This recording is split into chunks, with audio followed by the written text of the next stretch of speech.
Here's my S3, making some wafty noises, squealing noise from the back. So I figured I'd jack both wheels off the ground, see if we can find out what's happening. That's the side I think it's coming from. This is the other side.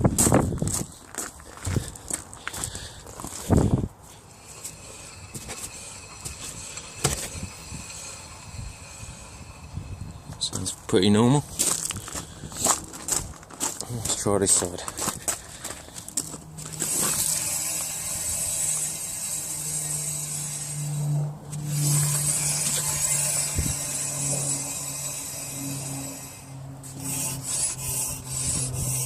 Doesn't sound right.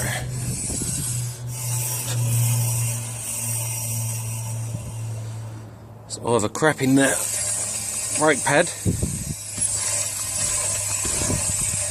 There's a bit of a clunk in there as well, isn't there?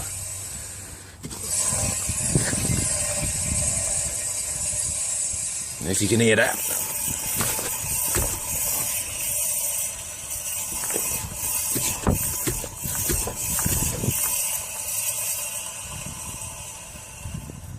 Definitely something not right.